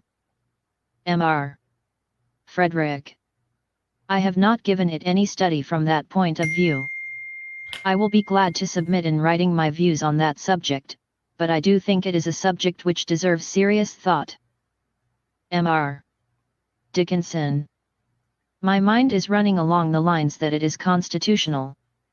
Mr. McCormack. You have been living with this legislation or following this type of legislation for quite a number of years. Mr. Frederick. Yes, I have. Mr. McCormack. The fact that you have not considered the constitutional aspect would be pretty powerful evidence, so far as I am concerned, that you did not think that question was involved. Mr. Frederick. No, I would not say that, because my view has been that the United States has no jurisdiction to attack this problem directly. That is said perfectly. Well, maybe not perfectly, but what he's saying there is the federal government has no authority to attack this crime inside of the states. It is a state issue. The federal government has no jurisdiction. And yeah, this act violates every constitutional right you can think of when you get down into it. No, I would not say that, because my view has been that the United States has no jurisdiction to attack this problem directly.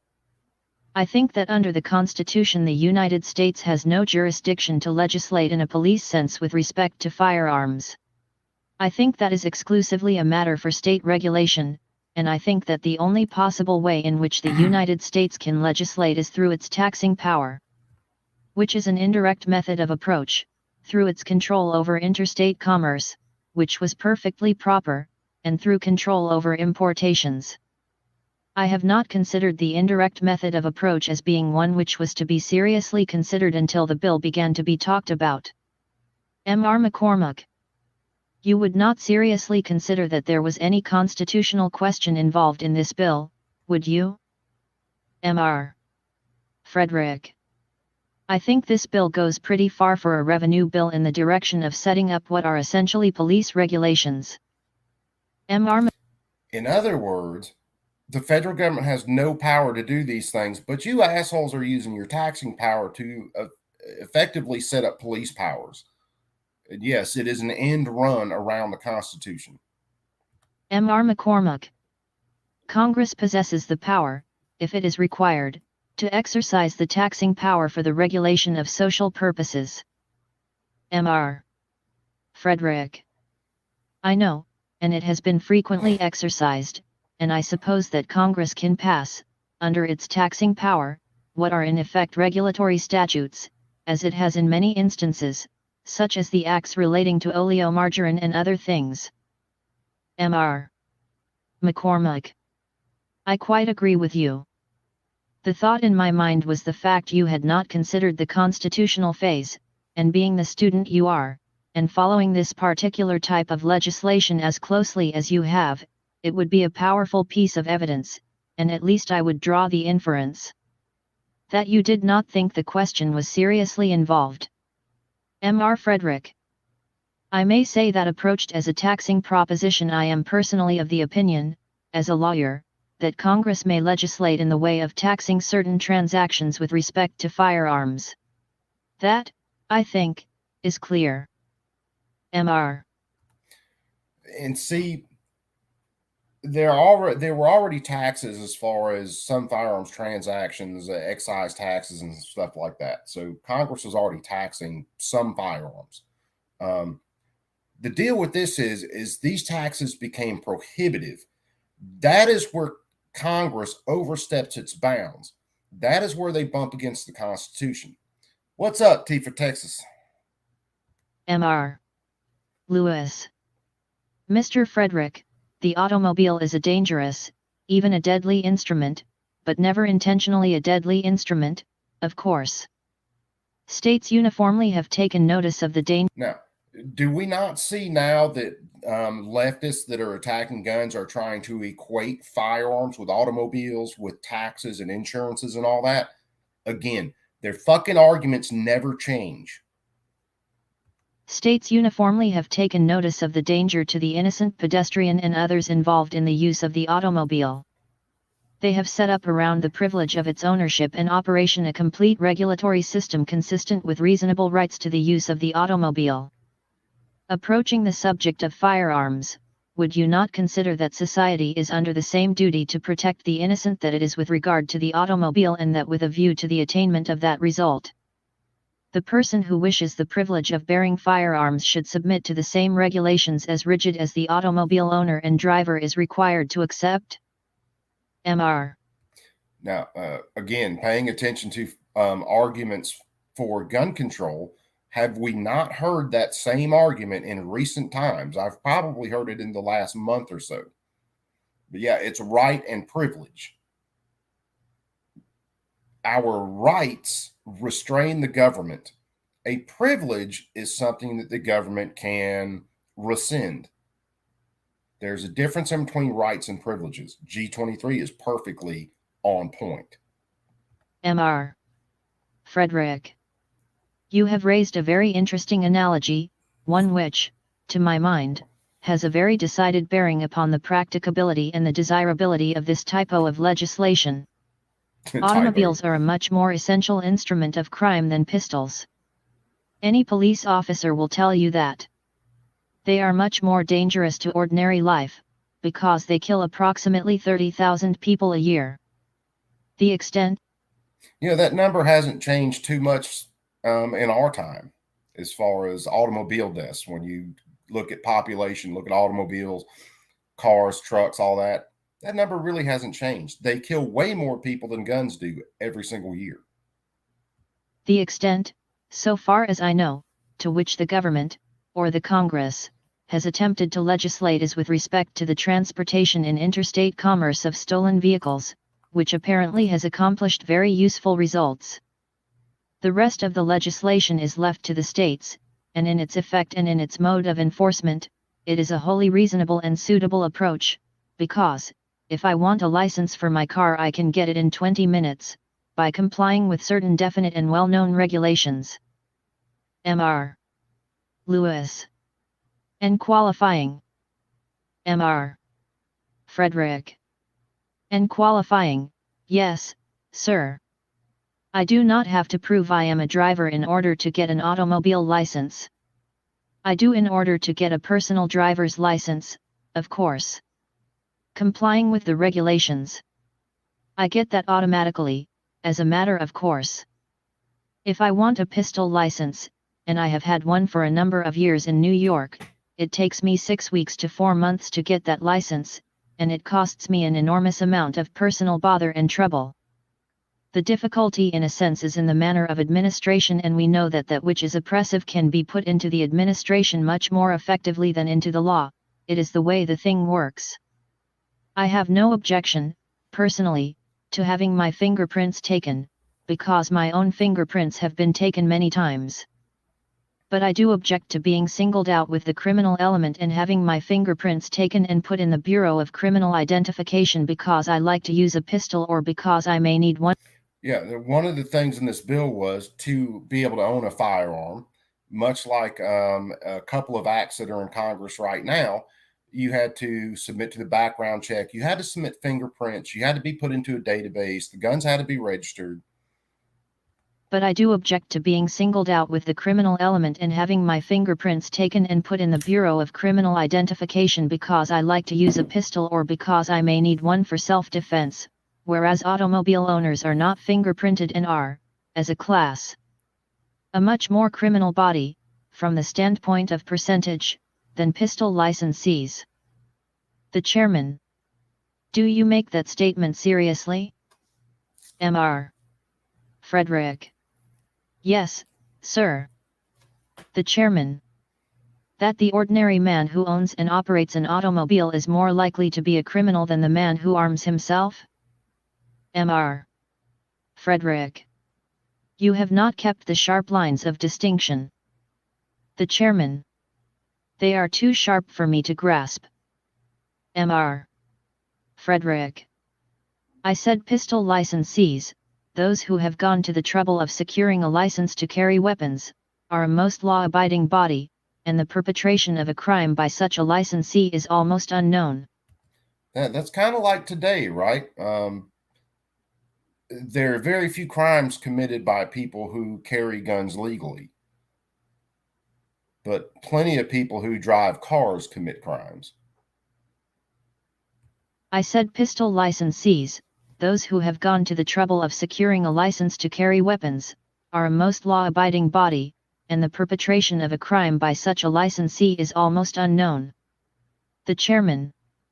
That has no analogy to your first statement. Mr. Frederick. It is not by any means unknown for a person with an automobile license to commit a crime or to use that automobile in the perpetration of a crime. The chairman. But you say that the man who buys a pistol is much more likely to be a law-abiding citizen. On what do you base that statement? Have you any statistics upon which to base that, or is it a guess? My guess is as good as yours, but if you have any statistics we would like to have them. Mr. Frederick. There are no statistics on these matters, but I have tried my best to get such information as is available from the New York City Police and from the records of other police authorities and from the state police. And my statement that automobiles are much more essential to crime than pistols is a statement that has been made to me by numbers of high police officials, and I say that in licensing automobiles no such degree of care is taken as is exercised in giving licenses to carry pistols. The chairman. Then, if I understand you correctly, instead of further limiting or restricting the traffic in pistols, machine guns, and deadly weapons used by the criminals and racketeers, you object to the restrictions which now exist? I understood you to say that it is too difficult to secure a license to carry a pistol, that it takes 4 months to comply with the law, and I understand your position is that instead of having further restrictions and limitations, you think the restrictions are already too harsh? Mr. Frederick. I think they are, so far as my experience goes in New York State, and I am referring to the New York statutes. And see, you're the asshole who wanted to go in and put more firearms regulations in. You're advocating for more firearms laws, but then you're turning around and say that where you live, the laws are already too restrictive. What's going on, Murph? Killing time, killing brain cells, listening to a robotic voice read through the NFA because no one wants to hear my fat ass sit here and read it. I think they are, so far as my experience goes in New York State, and I am referring to the New York statutes. Mr. McCormick. You made an interesting remark in response to one of Mr. Lewis' questions when you said that weapons and automobiles are an interesting analogy. You recognize the clear line of distinction and demarcation between a weapon and an automobile, so far as its being inherently dangerous is concerned? Mr. Frederick. I think the automobile is dangerous. Mr. McCormick. I understand it is dangerous if it is negligibly operated. Would not the interesting analogy be more between a pistol and dope peddling? So here's this idiot, McCormick, and of course he's trying to equate the effects of carrying a pistol with the effects of illegal drugs. Again, an analogy very close to analogies that Democrats use now, that pistols are somehow, or guns in general, are somehow so dangerous, much like drugs, that no one should have them. Although you have Joe Biden wanting to give out free crack pipes and many Democrat states now legalizing every drug on the fucking planet. Would not the interesting analogy be more between a pistol and dope peddling? Would not that be a closer link than the link up of a pistol with an automobile? Mr. Frederick. I do not think so. Mr. McCormick. The use of dope is recognized by mankind as inherently harmful to the human being. Mr. Frederick. Except as prescribed by physicians. Mr. McCormick. Oh, dude, Murph, I've got no problems with most drugs whatsoever, as long as when you're doing them, you're not out hurting other people. Treat it just like alcohol. I don't give a shit.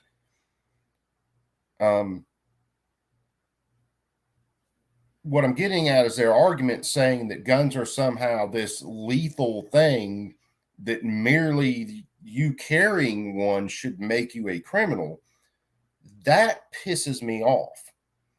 And I know it does you guys too. You guys have heard all of these arguments. Mr. McCormick.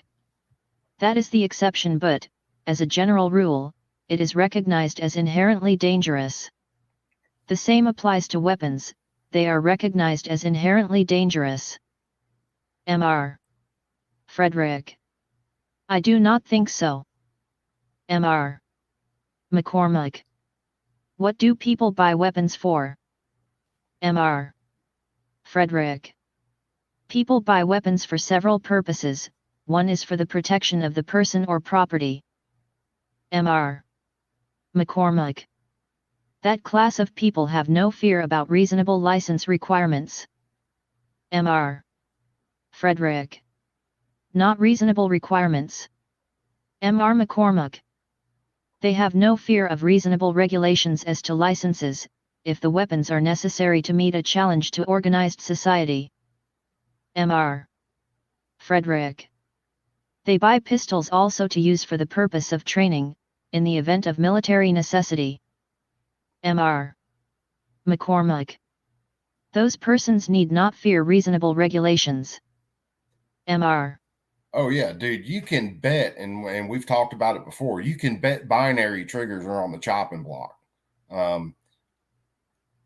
I would be willing to bet they will start to go after binaries before they even get done with all this FRT bullshit. Mr. Frederick. I beg your pardon? Mr. McCormick. Those persons need have no fear of reasonable regulations. Mr. Frederick. I think our difference may turn entirely upon what is reasonable. Mr. McCormick. You are not opposed to regulation? Mr. Frederick. Not at all, I have advocated it. Mr. McCormick. You are not opposed to a federal bill? Mr.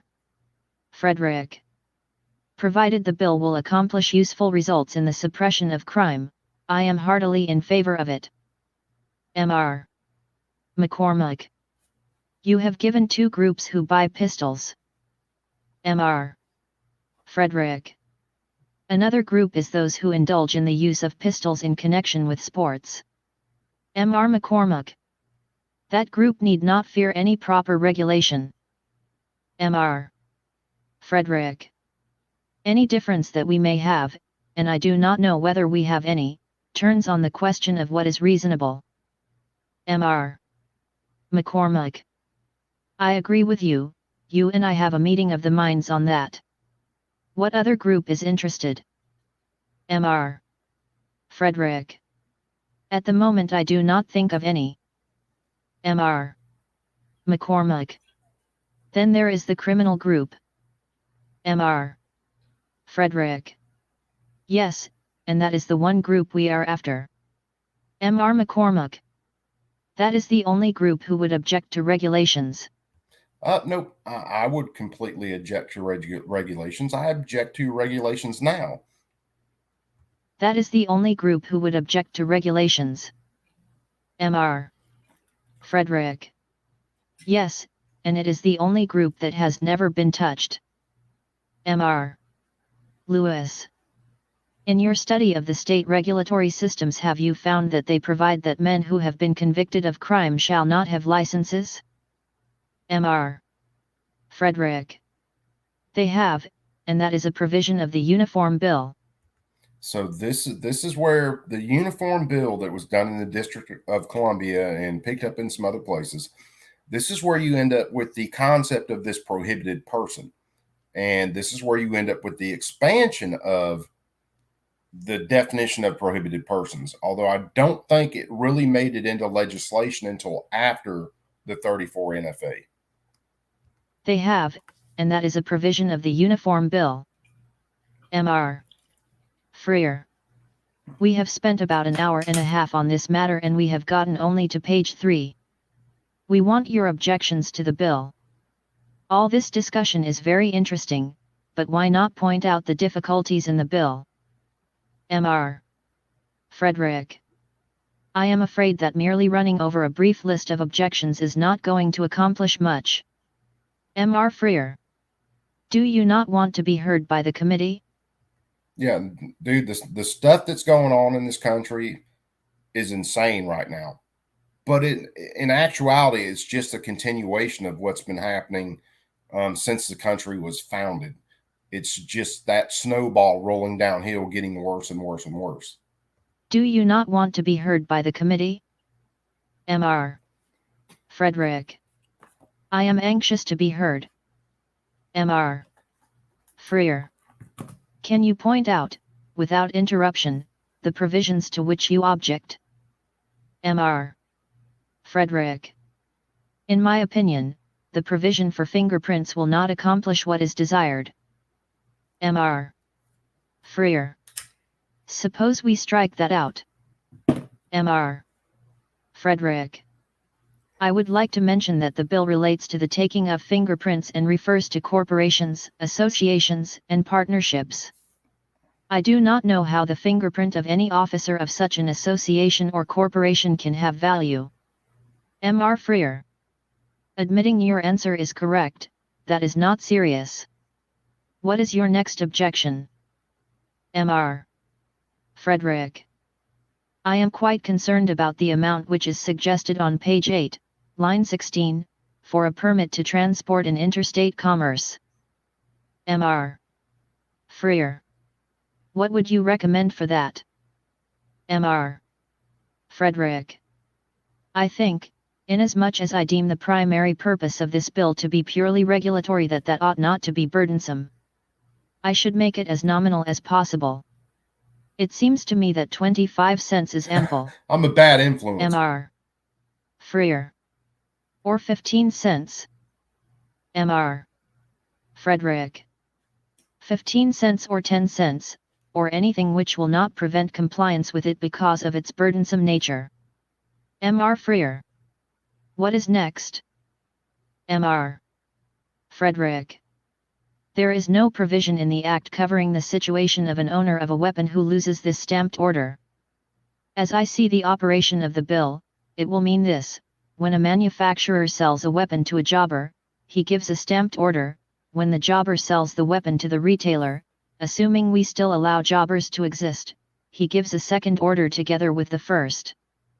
When the dealer sells to the buyer, he gives the third order and the two previous ones, and the buyer gets the gun and 3 pieces of paper. It is essential to him, in order to keep out of jail, to keep those together. Mr. So, and this is covering another thing up in this bill.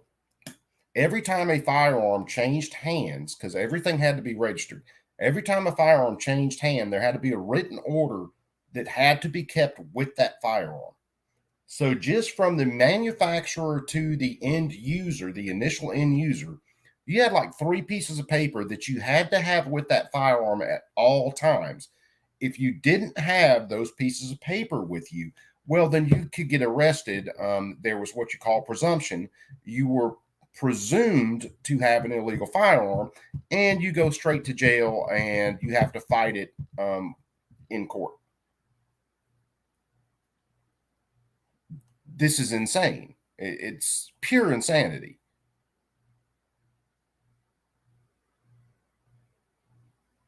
Mr. Freer. How would you suggest having but 1 piece of paper? Mr. Frederick. I think the only... Yeah, Murph, man, use your phone. Hell, next time I crank, I got to leave here in just a minute to go get my daughter. So I got about, I don't know, probably 5 minutes left. But yeah, dude, can use your phone, dude. I think the only piece useful is a piece of paper where the transfer takes place between 2 persons, one of whom is not a licensed dealer. In other words, if I, as a private individual, sell a gun to a friend, a piece of paper is necessary there. Where a dealer sells to me as a buyer, a piece of paper should be useful. I do not think a string of prior papers are of value, running from the manufacturer who may be required to keep records. In the second place, when, as a matter of human experience, the owner of a gun is going to lose papers, they are going to get mislaid, they are going to get burned up. If he cannot turn them up when required to do so, he is liable to go to jail. I think there ought to be a simple method of obtaining a copy of that paper from the authorities with whom the original was filed. Mr. Freer.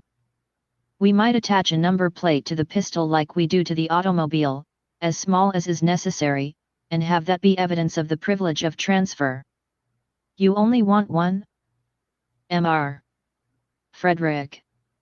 I think the owner ought to be able to get one if it is lost. I think that machinery ought to be made simple. If not, in the actual operation, you are going to create criminals. Mr. Freer. What is the next objection? Mr. Frederick.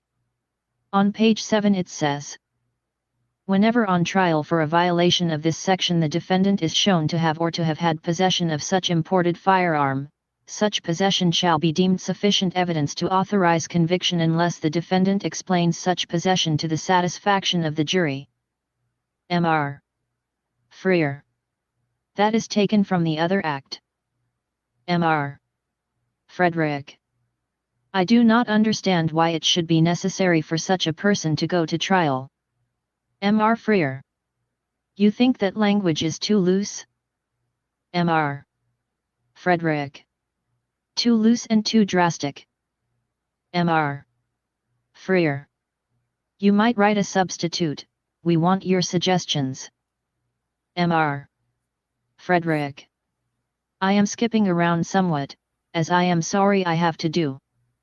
On page 7, section 10, I do not know what that language nothing contained in this section shall apply to any manufacturer, importer, or dealer who has complied with the provisions of section 2, means.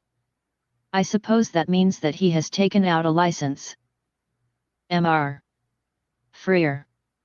That is satisfactory as far as it goes? Mr. Frederick. I should like very much to have the privilege of submitting some suggestions in writing, if I may. The Chairman. Without objection, you may do so. Mr. Dickinson. Let me say that I have received numerous telegrams asking me to support legislation along the lines of the recommendations of the National Rifle Association. Your line of thought is in accord with the things advocated by the National Rifle Association? Mr. Frederick. I am president of the National Rifle Association and I think I correctly voice its views. Mr. Dickinson. Your purpose is to submit to this committee recommendations desired by the National Rifle Association in connection with this bill? Mr. Frederick. Among the other organizations whose views I voice. The Chairman. When may we have your written suggestions? Mr. Frederick. I will get at it this afternoon and try and let you have it as quickly as I can. As a lawyer, I know that the drafting of legislation is an extremely difficult job. You have to do a lot of checking, and it is a difficult piece of work. Mr. Bull, you showed Hill. up about the time I got to shut down. When you do that, do not forget that we are after the gangster. Mr. Frederick. You have put your finger on it. My general objections to most of the regulatory provisions are proposed with that in view. I am just as much against the gangster as any man.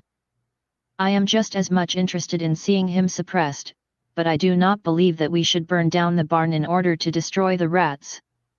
I am in favor of some more skillful method of getting the rats without destroying the barn.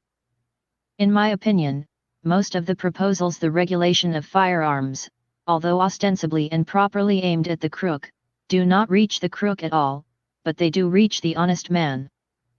In my opinion, the forces which are opposed to crime consist of two general bodies, one is the organized police and the second is the unorganized victims, the great mass of unorganized law-abiding citizens, and if you destroy the effective opposition of either one of those, you are inevitably going to increase crime, because as you destroy the forces of resistance in the human body to disease, you are going to increase disease.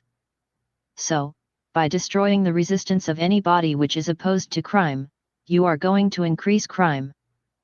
I think we should be careful in considering the actual operation of regulatory measures to make sure that they do not hamstring the law-abiding citizen in his opposition to the crook. Mr.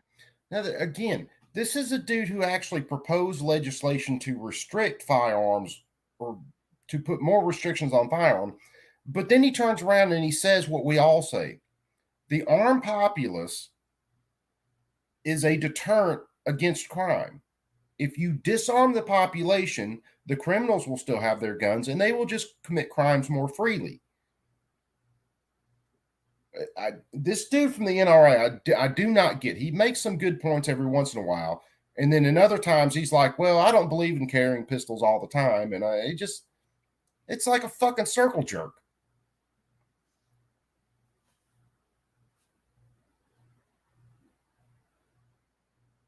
Yeah, guys, I'll tell you what, let me get out of here. I'll try to remember exactly where I'm at. And I will probably crank this back up when I get my daughter. So I don't know, give me about 45 minutes and then we'll goof off for another, I don't know, hour, 2 hours or so before I try to get everything ready for gator hunting. So, or fuck it, I'm just going to let this play and I'll jump on my phone in the truck and I may see about still listening to this. Matter of fact, let me do something. We're going to see if this will work and I may try it later while I'm actually out gator hunting. I'm going to throw myself a link and then try to catch it on my phone.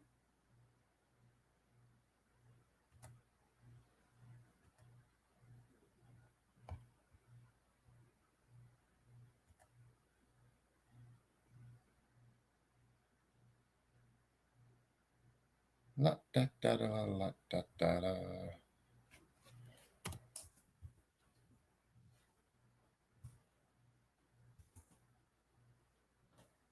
Shit, I can fucking type.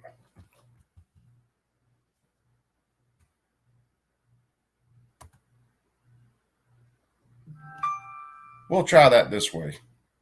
And I'm going to let this play because it's got a while to go. Hell, it's fucking long as shit. And I'll just log back into it. Mr. Because I'm going to be Knudsen. killing time picking up my There daughter is no anyway. opposition on the part of the victims. Mr. So I'm going to let this play. It is not a 100% effective. Yeah, Of shit, course, let me throw it out. the right of self-defense is still a useful thing. Mr. Knudsen. It is a right, but an ineffective right under the present situation. Mr. Frederick. There it is. Let me pin it. I would be interested to show you a collection which I have made of newspaper clippings indicating the effective use of firearms in self-defense as a protection against the perpetration of crime. Because of arguments which have been advanced by those who are against the use of guns, I have made it my business to clip from newspapers passing over my desk such cases as I run across of effective self-defense with pistols, most of them pistols. I have a scrapbook 2/3 full and I can show you dozens and hundreds of cases happening every year. Mr. Freer. How many in this room have pistols in their pockets for self-defense? Mr. Frederick. I doubt if any have. Mr. Freer. I doubt, unless a man anticipates danger, that he is going to carry a pistol. You have looked after the clippings of the man who has used a revolver in self-defense. How many men carry revolvers? What percentage of men carry revolvers? Mr. Hill. Quite a few traveling in automobiles. Mr. Frederick. There are a good many. Mr. Freer. I am asking under present conditions. Serious feedback. Mr. Frederick. I have never believed in the general practice of carrying weapons. I seldom carry one. I have felt it was desirable to do so for my own protection. I know that applies in most of the instances where guns are used effectively. Added myself in there. Places of business and in the home. All right. I do not believe in the general promiscuous toting of guns.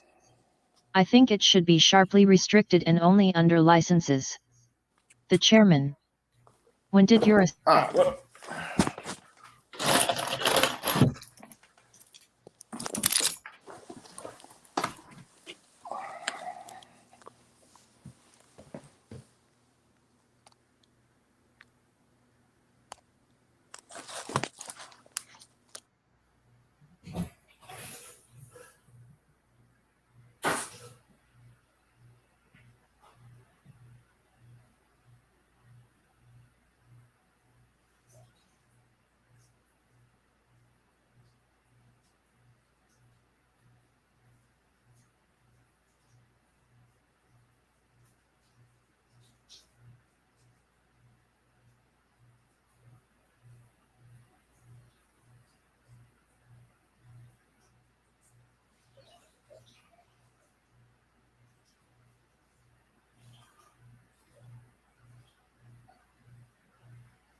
Did I lose?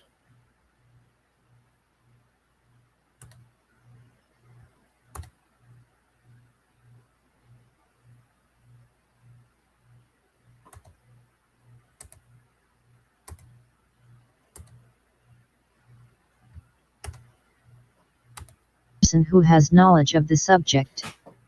In most instances, the guns are stolen. They are not gotten through legitimate channels.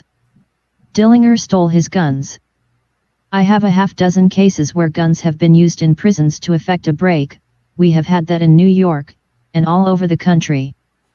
If you cannot keep guns out of the hands of criminals in jails, I do not see how you can keep them out of the hands of criminals walking about on the public highways. The chairman.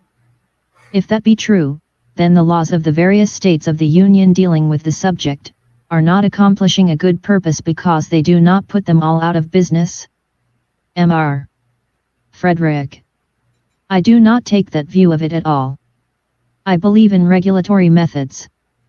I think that makes it desirable that any such regulations imposed should not impose undue hardships on the law-abiding citizens and that they should not obstruct him in the right of self-defense, but that they should be directed exclusively, so far as possible, to suppressing the criminal use or punishing the criminal use of weapons. The chairman. You spoke of your experience, which we realize is valuable and extensive, in dealing with this matter. This bill contemplates the suppression of crime and the protection of law-abiding citizens. Do you consider that your experience and your knowledge of this subject is superior to that of the Department of Justice? Do you consider that your experience puts you in a better position to say what is necessary to accomplish the suppression of crime than the Department of Justice? Mr. Frederick. I hesitate to set myself up in any comparison, because I recognize the prestige of the Department of Justice. The chairman. You recognize also their experience in dealing with this subject. Mr. Frederick. Their experience, I think, has been comparatively recent. I think I may truthfully say this, and I think Mr. Keenan would agree with me, that I have given much more study to the problem of firearms regulations, extending over a longer period of time and going into far greater detail, than any man or all of the men in the Department of Justice. The chairman. Has your experience been with the sole purpose of dealing with crime? Mr. Frederick. I have never been a prosecuting attorney. The chairman.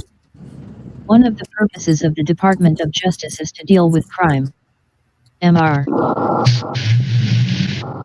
I have approached it as a citizen interested in public welfare. The subject of crime has been a matter I have been deeply interested in ever since my college days, 30 years ago. Mr. Hill. You expressed the opinion that perhaps any legislation would not be effective